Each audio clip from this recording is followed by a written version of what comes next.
కృప కనికరము కలిగిన మా గొప్ప దేవ, ఈ ఉదయకాల సమయంలో మీ దివ్య సన్నిధి సముఖంలో మిమ్మల్ని ఆరాధించుటకు మమ్మల్ని మీ సన్నిధికి నడిపించినందుకు మీకు వందనములు చెల్లిస్తున్నాము. దేవా, కొద్ది నిమిషములు మేము కలిసి మీ వాక్యమును నేర్చుకొనుటకు మా ప్రయత్నములను ఆశీర్వదించు. మీ వాక్యమును మా కొరకు వెల్లడి చేయు. మా ప్రతి హృదయమును మీరు దర్శించుము దేవా. పరిశుద్ధాత్మ దేవుడవు, మాకు బోధకుడవై విశేషమైనటువంటి వాక్య అర్థములను మా జీవితములకు అన్వయించుకుంటూ సహాయం చేయండి. యేసు నామమున ప్రార్థించుచున్నాము తండ్రి, ఆమేన్. క్రీస్తునందు ప్రియమైనటువంటి దేవుని సంగమ, పెంతెకోస్తు తరువాత 11వ ఆదివారం ఈ దినం కొరకు ఏర్పాటు చేయబడినటువంటి అంశము వివాహం యొక్క ఘనత, హానర్ ఆఫ్ మ్యారేజ్. వివాహం యొక్క ఘనత గురించిన అంశమును మనం ధ్యానం చేయుటకు ఈ దినము నిర్దేశించబడినది. అందుకొరకే పాటలన్నీ కూడా వివాహాన్ని గురించి పాడుతూ ఉన్నాము. మీ అందరికీ కూడా పెళ్ళికి హాజరైనటువంటి అనుభవం ఈ పాటలు పాడుతున్నప్పుడు తప్పకుండా కలిగి ఉంటుందని నేను భావిస్తున్నాను. వివాహమైన వారందరికీ కూడా యేసు ప్రభుల వారి శుభనామంలో అభినందనలను నేను తెలియజేస్తూ ఉన్నాను. కావలసినటువంటి వారందరికీ కూడా బెస్ట్ ఆఫ్ లక్. చదవబడినటువంటి 3 వేద పాఠములు. మీరు అనుకుంటుండొచ్చు, బాబు గారు ఈ ప్రసంగం చాలాసార్లు చెప్పినాడు అని. నిజమే కదా. నేను వచ్చి 3 సంవత్సరాలు అయింది, 3 ప్రసంగాలు అయిపోయినాయి. తర్వాత వివాహాలు ఒక 10 అయిండొచ్చు, 10 ప్రసంగాలు అయిపోయినాయి. సో ఇది 14th 15th ప్రసంగం on same topic. But holy spirit God will guide us differently. I strongly believe that. 2 జరిగిన సంఘటనలను మీతో కూడా నేను చెప్పి ధ్యాన భాగంలోనికి మనం వెళ్తాం. ఒక వివాహానికి నేను పిలువబడ్డాను బద్వేల్ సిఎస్ఐ చర్చ్లో. ప్రసంగం నన్నే చేయమని అడిగారు. ప్రసంగం చెప్పి వచ్చాను. పాస్టర్ గారు నా దగ్గరికి వచ్చి చాలా చక్కటి ప్రసంగం చెప్పారు. పాస్టర్ గారు, థ్యాంక్ యూ సో మచ్, మేము ఈ ప్రసంగం వినలేదు ఎప్పుడు కూడా అని మేము మాట్లాడుతుంటే పక్కన ఉన్నటువంటి వ్యక్తి, నీ పేర్లు ఎప్పుడు సునీల్ అన్నాడు. పాస్టర్ గారికి చాలా ఆశ్చర్యమైంది. మీకు పెళ్లి కాలేదా? ఇంకా పెళ్లి కాకనే ఇంత ప్రసంగం చెప్పారా అని అడిగారు. నేను చెప్పినంత థియరీ సార్, పుస్తకాలు చదివా, వాటిలో నుండి మీకు ప్రసంగం చెప్పాను అని చెప్పాను. 2వ సంఘటన నా పెళ్లి చూపుల గురించి మీతో చెప్తా. అక్టోబర్ 30th నాకు ఇక్కడ ఆర్డినేషన్ అయింది. 31st నేను లూసింగ్ చూడడానికి వెళ్ళాను. నాకు అప్పటికి బాగా బియర్డ్ ఉన్నది. ఇక్కడ కొంచెం వైట్ ప్యాచ్ ఉన్నది. నన్ను ఈ పక్కకు పెళ్లి కూతుర్ని కూర్చోబెట్టకుంటే బాగుంటుంది అని నేను అనుకుంటున్నాను మనసులో. కరెక్ట్గా వాళ్ళు తీసుకొచ్చి లూసిని ఇటువైపు కూర్చోబెట్టారు. నా వైట్ ప్యాచ్ గడ్డం తనకి కనిపిస్తూ ఉంది. మరి చూసిందో లేదు, నేను ఎప్పుడు అడగలేదు. లూసి చూసాము, అన్నీ మాట్లాడారు, పెద్దలు వచ్చారు. మా పెద్దనాన్న లూసి వాళ్ళ నాన్న వారి colleagues in the machine school, ఆయనే చూశారు, అన్నీ మాట్లాడారు. వివాహం అయిపోయింది. చదవబడినటువంటి 3 వేద పాఠాలలో చాలా చాలా ప్రాముఖ్యమైనటువంటి భాగాలు. 2 భాగాలు నెగిటివ్గా ఉన్నాయి కదా. నేను కూడా చదివేటప్పుడు అనుకుంటున్నాను, వివాహం గురించి నెగిటివ్గా ప్రారంభం చేయడం ఎలా. తర్వాత పత్రికా పాఠంలో లవ్ సాంగ్ మనకు కనిపిస్తుంది. ఆ రాసిన ఆయన కూడా పెళ్లి అనుభవం లేదు, వివాహం కానటువంటి వాడు.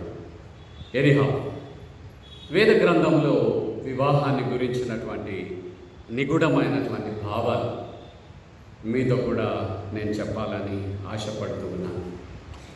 ప్రాముఖ్యంగా the text Genesis, creation narratives. నేను పెళ్లి ప్రసంగాల్లో చాలా చెప్తాను. 6 దినములు దేవుడు సృష్టిని చేశాడు. 8 ఆజ్ఞలను దేవుడి నోటి నుండి కలుగుగాక అని ఇచ్చాడు. ఆ ఆజ్ఞలన్నీ కూడా సృష్టిని శూన్యములో నుండి ఉనికిలోనికి కలగచేశాయి.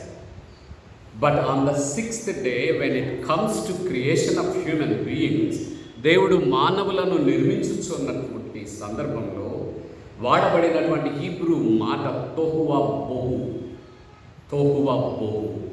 God involved in creation of human beings. మీకు అందులో 2 క్రియేషన్ నరేటివ్స్ కనిపిస్తాయి. ప్రిస్లీ రైటర్ ఈ భాగమును రచించినట్టుగా, ప్రిస్లీ సోర్స్ నుండి ఈ భాగం వచ్చినట్టుగా మనకు కనిపిస్తుంది. తోహువా బోహు అనే మాట 2 అర్థాలని స్ఫురిస్తుంది. మొదటిది, ఏ కార్పెంటర్ ఒక వస్తువుని తయారు చేయడం. రెండవది, కుమ్మరివాడు కుండను తయారు చేయడం. ఇక్కడ ఆ చేసే వ్యక్తి ఇన్వాల్వ్స్ తన నిపుణతతో, అందుబాటులో ఉన్నటువంటి పదార్థములతో తన ఆలోచనని కార్యాచరణలకి కలగచేస్తాడు. దేవుడు కూడా మానవులను ఎలా కలగచేయాలో he had a blueprint in his mind. ముందుగానే తన ఆలోచనను కలిగినటువంటి వాడుగా నేలమంటిని తీసుకొని స్వహస్తములతో ఆయన మానవులను సృజించెను. శూన్యములో నుండి కలుగుదురుగాక అని దేవుడు అనలేదు మానవులని. ఆయన హీ ఇన్వాల్వ్ తన స్వహస్తములు, తన ఆలోచనలు నుండి మనము ఉద్భవింపబడితిమి, సృజించబడితిమి. సృష్టి మూలములను గురించి మనము ఆదికాండంలో చూచినప్పుడు 8 ఆజ్ఞలను దేవుడిచ్చాడు. మానవులను సృజించుటలో దేవుడు ఆజ్ఞనివ్వలేదు. ఆయన నోటి మాట సృజనాత్మక శక్తి కలిగినటువంటిది. కానీ ఆయన స్వహస్తములను వినియోగించి పవిత్రమైనటువంటి ఆలోచనల నుండి పవిత్రమైనటువంటి మానవ దేహములను దేవుడు రూపకల్పన చేశాడు. God designed human body. Every part of human body comes out of intended plans of God. Okay, ఈ భాగాన్ని మీరు జాగ్రత్తగా అర్థం చేసుకోవాలి. మన శరీరము దేవుని ఆలోచనల్లో నుండి ఉనికిలోనికి వచ్చినది. ఫస్ట్ వర్షన్లో ప్రిస్లీ రైటర్ అని చెప్పాను నేను. దేవుడు ఒకేసారి మానవులను, స్త్రీ పురుష జాతిని రూపకల్పన చేశాడు. ఎలోహీమ్ అనే 2వ వర్షన్లో God created man first, then he felt it is not good. మానవుడు ఒంటరిగా ఉండటం మంచిది కాదు అని భావించినటువంటి దేవుడు మానవుడి, పురుషుడిని అసంపూర్తిగా సృజించబడ్డాడు అని భావించినటువంటి దేవుడు ఆ అసంపూర్తిని పరిపూర్ణము చేయుట కొరకు ఆదాము నుండే హవ్వను రూపకల్పన చేశాడు. ఇది 2nd వర్షన్లో మనకు కనిపిస్తుంది. ఆదికాండం 1వ అధ్యాయంలో మీకు కనిపించేది ఏంటంటే, దేవుడు మనము మానవులను సృజించుదాము రండు, మన స్వరూపములో మన పోలిక చొప్పున వారిని చేయుదాం రండు అంటూ ఆయన తనతో కూడా ఉన్నటువంటి పరిశుద్ధ దూత గణములతో మాట్లాడుతూ ఒక నిర్ణయాన్ని చేస్తున్నట్టుగా ఒకేసారి at once God created male female అని మనకు కనిపిస్తుంది. 2వ వర్షన్లో మాత్రం పురుషుడు మొదట సృజించబడినట్టుగా, ఆ పిదప స్త్రీ రూపకల్పన చేయబడినట్టుగా మనం చూస్తాం. Both of us are created by same creator God. ఇరువురం కూడా ఒకే దేవుని ఆలోచనల నుండి రూపకల్పన చేయబడినటువంటి వారం. పురుషుడు నేలమంటి నుండి రూపకల్పన చేయబడితే, స్త్రీ పురుషుడిలో నుండి రూపకల్పన చేయబడినట్టుగా దేవుని వాక్యం తెలియజేస్తుంది. యాక్చువల్గా పోయిన సంవత్సరం మీకు అందరికీ గుర్తుంది అనుకుంటా, నేను ప్రసంగం చెప్పడానికి ముందుగా మిమ్మల్ని అందరినీ కూడా మీ సతీమణులతో కూర్చోమని చెప్పాను కదా. అందరు కూడా కూర్చోగలిగారు. ఈ వారం మరి విత్ ఇంటెన్షన్ ఓన్లీ నేను చెప్పలేదు. There are several issues. మనం పురుషులందరూ ఒకవైపు కూర్చుంటారు, స్త్రీలందరూ ఒకవైపు కూర్చునే ఆనవాయితీ కలిగినటువంటి వారం. కుటుంబాలలో కష్టం ఉన్నటువంటి వారు భర్త లేరు, భార్య లేరు అనే భావన నొప్పి కలిగించే సంఘటన. సో విత్ దీస్ రీజన్స్ నేను అడగలేకపోయాను. ఎనీహౌ, మీ సతీమణి మీ ప్రక్కన తాకుతూ ఉంటే అది బాగుంటుంది ప్రసంగం కూడా వినడానికి. If you have a touch of your spouse, certainly that will teach a great lesson to us. Okay, దేవుడు తన స్వరూపంలో, తన స్వభావంలో రూపకల్పన చేశాడు. ఒకే దేవుడు రూపకల్పన చేశాడు. ఒకే పదార్థము నుండి మనం ఇరువురం రూపకల్పన చేయబడ్డాము. ఒకే దేవుడు మనలని తన స్వరూపములో, తన స్వభావంలో రూపకల్పన చేశాడు. వేదాంతం ఏం చెప్తాదంటే, when God created Adam and he had given time to lead a life individually alone, దేవుడు ఆదామును రూపకల్పన చేశాడు. ఒంటరిగా జీవించడానికి సమయాన్ని ఇచ్చాడు, వదిలిపెట్టాడు. కానీ ఆయనలో అసంపూర్తిని దేవుడు చూడగలిగాడు. ఒకటి, అసంపూర్తిని చూడగలిగాడు. లోన్లీనెస్ ఆదాము అనుభవించడాన్ని దేవుడు గ్రహించగలిగాడు తన సృజనాత్మక సృష్టికర్త జ్ఞానముతో. ఆదాము ఐడెంటిఫై చేయలేదు. ఆ తరువాత ఆదాములోనే దేవుడు హవ్వను కూడా చూడగలిగినాడు. Femaleness of Eve God identified with in maleness of Adam. ఆదాములోనే హవ్వ అప్పటికే దేవుని దృష్టిని చూచి అందులో ఉన్నటువంటి స్త్రీ మూర్తిమంతత్వాన్ని దేవుడు వేరు చేయగలిగినాడు అని వేదాంతము చెబుతుంది. రూపకల్పన ఇరువురు కూడా ఒకే దేవుడి నుండి చేయబడ్డారు. ఇరువురు కూడా స్త్రీ పురుష వేరు శరీర స్వభావములతో, ఫిజికల్ పొటెన్షియాలిటీస్తో, బలములతో దేవుడు మనలని రూపకల్పన చేశాడు. రూపకల్పన చేసిన పిదప we both endowed God's image and likeness. మన ఇరువురిలో కూడా దేవుని స్వరూపం ఉన్నది, దేవుని స్వభావం ఉన్నది. ఇరువురిలో 100% మనం ఇరువురం కూడా దేవుని స్వరూప స్వభావాల్లో ఉన్నాం. మీరు అనుకోవచ్చు, ఏ పాస్టర్ గారు ఎందుకు అంత కష్టపడుతున్నారు ఇద్దరం సమానం అని చెప్పడానికి.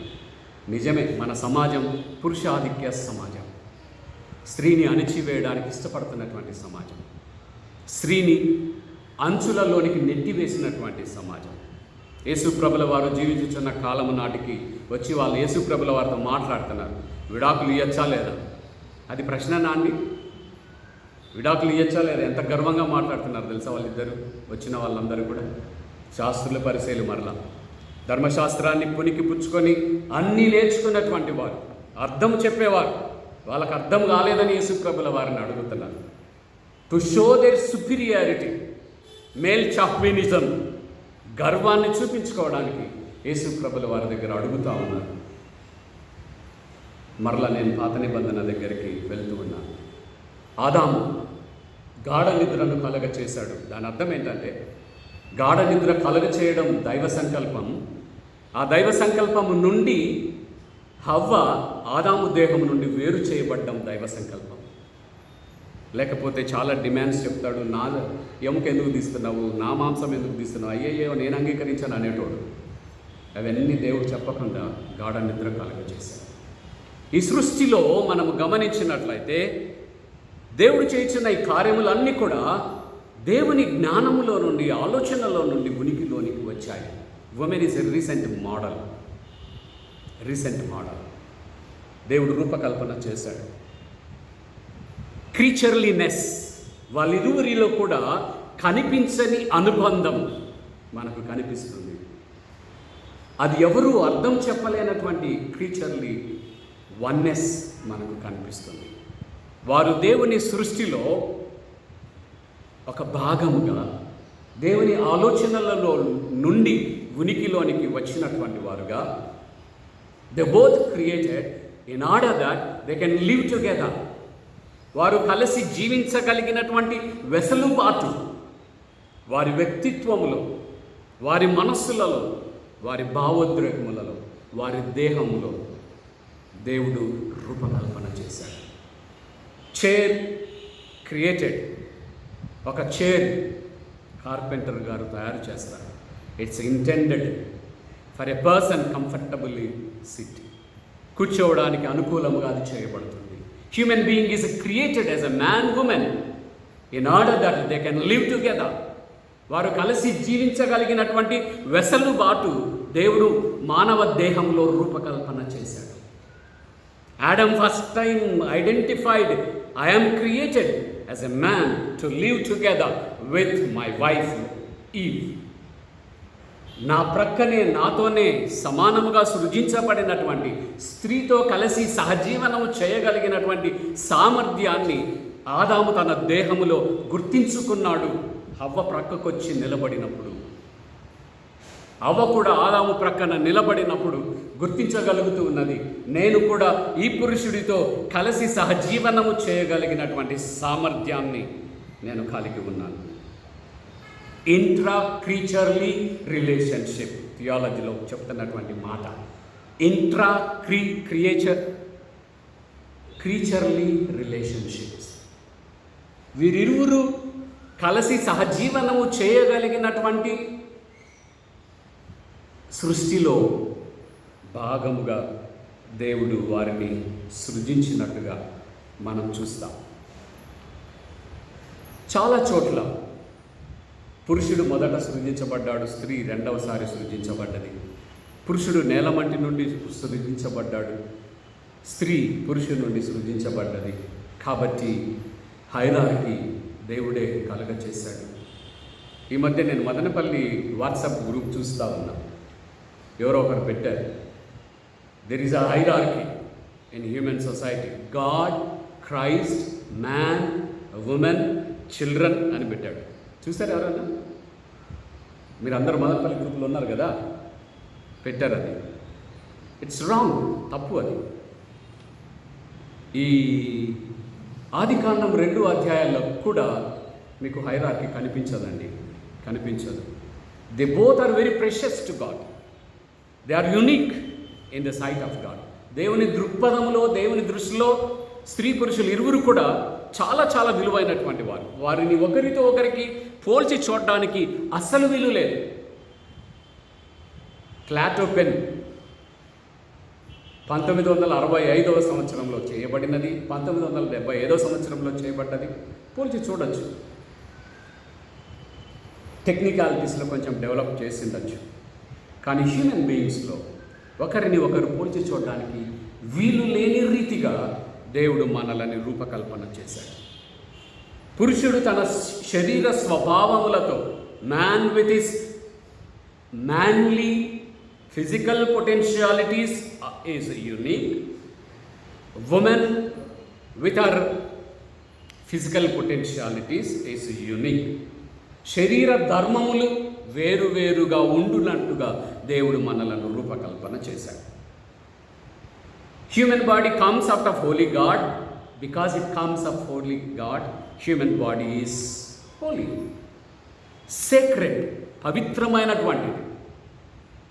చాలా సంస్కృతులలో, మరి ముఖ్యంగా గ్రీక్ సంస్కృతిలో human body is called carnal. మానవ దేహము పాపం అనే ఒక సిద్ధాంతం గ్రీకులు బోధించారు.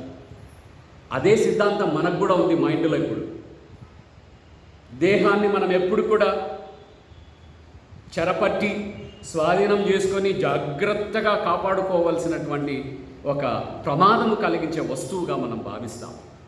ఇట్ ఈస్ రాంగ్, తప్పు. Human body is a sacred. Every part of human body is a sacred, holy, because it comes out of holy God. దేవుని పవిత్రమైన ఆలోచన నుండి మానవ దేహాన్ని దేవుడు రూపకల్పన చేయుటను బట్టి పవిత్రమైనదిగా మనం భావించాలి. ఒకదానితో ఒకటి పోల్చి చూడడానికి వీలు లేదు అనే ఆలోచనని నేను మీకు చెబుతా ఉన్నాను.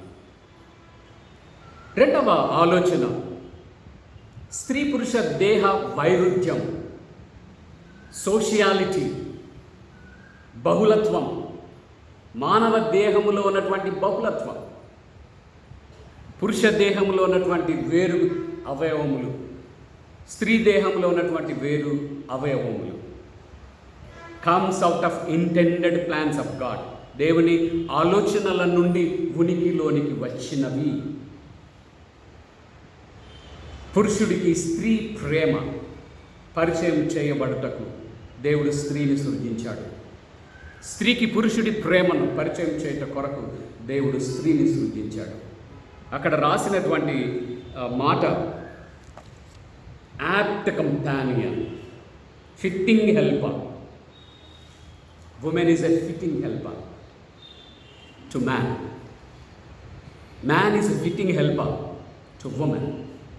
సాటి అయినటువంటి సహచరిని, సాటి అయిన సహచరుడు అనే అక్కర తీర్చబడుట కొరకు దేవుడు స్త్రీ పురుష దేహ ధర్మములతో మనలని సృజించాడు.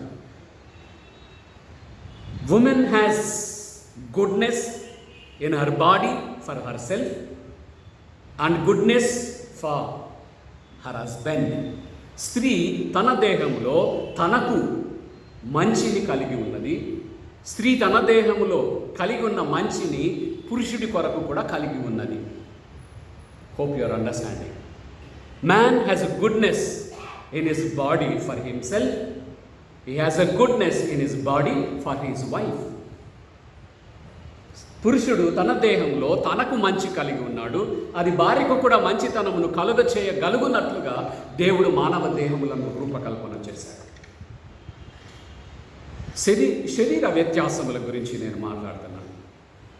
Every human physical function is a holy. It includes periods of women is a holy function of the body. Why God created physical differences? మానవ దేహంలోనే మనకు బహుళత్వం కనిపిస్తుంది. దేహం అంతా తల కాదు, దేహం అంతా కాళ్ళు కాదు, దేహం అంతా చేతులు కాదు. బహుళత్వం ఈజ్ గాడ్స్ గిఫ్ట్. బహుళత్వం, స్త్రీ పురుష బహుళత్వం is God's gift. It is a nature so that they can multiply. వారు సృష్టిలో విస్తరించడానికి ఒక అనువైనటువంటి కారణం శరీరములలో వైరుధ్యం, బహుళత్వం. ఇది దేవుని వాక్యంలో మనం నేర్చుకోవలసినటువంటి సంగతి. ఒకరి నుండి ఒకరు సహచర్యాన్ని, ఫిట్ కంపానియన్, సహచర్యాన్ని కలిగి ఉండడానికి, ఒకరి శరీరముల నుండి మరొకరు సంతోషాన్ని, సుఖమును పొందడం కొరకు, సృష్టికి ప్రతి సృష్టిని చేయగలిగినటువంటి ఒక గొప్ప శక్తి దేవుడు మానవ దేహములో నిలిపినట్టుగా, God is the builder of marriage. God is the creator of the marriage. వివాహం అనే ఒక సంస్థని దేవుడు రచించాడు. ఇది దేవుని నుండి ఉద్భవించినటువంటిది. ఇది దేవుని నుండి రూపకల్పన చేయబడినటువంటిది. చాలా సందర్భాలలో పురుషుడు అనుకుంటాడు నేనే గొప్ప అని. పురుషుడు అనుకుంటాడు నేను, నా కుటుంబం ముఖ్యమని. స్త్రీ కూడా అట్లనే అనుకుంటుంది. ఆమె వేరుగా అనుకోదు. There comes clash. కానీ ఇరువురం కూడా యూనిక్ అని మనం ఎప్పుడు అనుకుంటామో, ఇరువురం కూడా దేవుని దృక్పథంలో విలువైనటువంటి వారం, బహుళత్వముతో మనం సృజించబడ్డాము అని మనం ఎప్పుడు అనుకుంటామో, అప్పుడు మనము we begin to respect our spouse. గౌరవించడం ప్రారంభం చేస్తాం. ఏసీటీసీలో ఈవినింగ్ క్లాస్లో నేను ఈ పాఠం చెప్తా ఉన్నాను. ఒక ఆయన చేతులు ఎత్తాడు, సార్ ఆపండి సార్, ఏమైంది? ఇట్లా చెబితే ఏమన్నా ఉందా సార్ మాకు ఇంట్లో? ఇట్లా చెప్తే మా సంఘంలో ఏమన్నా ఉందా సార్? నేను ఈ ప్రసంగం చెప్పే ఒక చర్చ్లో, బ్రదర్ అండ్ ఫెలోషిప్, వాళ్ళు నన్ను మళ్ళా విలువలే. They don't like theology of Genesis 2 chapters. ఈ ఈజ్ ద బిల్డర్ అని మనం చూస్తూ ఉన్నాం. తోహువా బోహు అనే హీబ్రూ భాషలో కూడా నేను చెప్పినట్టుగా రెండు భావనలు మనం చూస్తాము.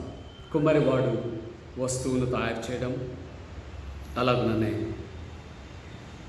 ఏ కార్పెంటర్ వస్తువులు తయారు చేయడం లాంటి అర్థం దేవుడు మానవులను రూపకల్పన చేయటంలో స్మరణ మనం చేసుకోవాల్సినటువంటి అవసరత. క్రీస్తు ప్రభుల వారు మాట్లాడుతున్నటువంటి మార్కు సువార్తలో కొన్ని ప్రాముఖ్యమైనటువంటి హెచ్చరికలను యేసు ప్రభుల వారు చెబుతూ ఉన్నారు. Hard hearted faithless generation. మీ హృదయ కాఠిన్యమును బట్టి, మోషేని మరీ మరీ సతాయించడాన్ని బట్టి యాక్సెప్టెడ్ డైవర్స్. యేసుప్రభుల వారు దానిని ఖండించారు. కాబట్టి దేవుడు జతపరిచిన వారిని మనుష్యుడు వేరుపరచకూడదు. దిస్ ఈజ్ ఎటర్నల్ లా, నిత్యత్వపు ఒక ధర్మం. దాన్ని మీరు బలవంత పెట్టి మోషేతో ద్వితీయోపదేశకాండం 24వ అధ్యాయం 1వ వచనంలో పరిత్యాగము చేయవచ్చు. పురుషుడు తన భార్య ఇష్టము లేకపోతే ఆమెను విడనాడవచ్చు అని దుఃఖముతోనే మోషే అంగీకరించాడు అని యేసు ప్రభుల వారు మాట్లాడుతూ ఉన్నారు. Jesus opposing, substituting human traditions for the commandment of God. దేవుడిచ్చినటువంటి ఆజ్ఞని మీరు దానిని అమెండ్ చేయడానికి వీలు లేదు. దేవుడిచ్చిన ఆజ్ఞ ఏంటి? వారిని స్త్రీనిగాను పురుషునిగాను సృజించి వారిని వివాహ బంధంలో జతపరిచి ఏక శరీరముగా మారమని గాడ్స్ కమాండ్మెంట్. వారు ఏక శరీరముగా దేవుడు నిర్దేశించినటువంటి దీవెనలను భార్యాభర్తలుగా అనుభవిస్తూ సంతానాన్ని పొంది వారిని క్రమశిక్షణలో పెంచి సమాజాన్ని ఆరోగ్యవంతమైన కుటుంబముల గుంపుగా నింపగలిగినటువంటి దీవెన, దానిని కాలరాజి మీరు ఎలా విడాకులు తీసుకుంటారు? Marriage grounded in God's creative love. యేసుప్రభుల వారు చెబుతున్నారు, వివాహము దేవుని సృజనాత్మక ప్రేమ మీద కట్టబడి ఉన్నది. Jesus removes it from the realm of law. యేసుక్రీస్తు ప్రభుల వారు చట్టము మీద నుండి వివాహాన్ని ప్రక్కకు తీస్తూ ఉన్నాడు. చట్టాలు చేయకండి వివాహం గురించి, చట్టములు చేయవద్దు. బికాస్ గాడ్స్ క్రియేటివ్ లవ్ పైన వివాహము కట్టబడనివ్వండి, ఆ అనుబంధాలను అనుభవించనివ్వండి. How faithful you are in your married life. వివాహ జీవితంలో ఎంత నమ్మకమైనటువంటి వారుగా మీరున్నారు, ఎంత నమ్మకమైనటువంటి వారుగా మీ బాధ్యతలు మీరు నిర్వహిస్తూ ఉన్నారు. Divorce would be like trying to divide one person into two.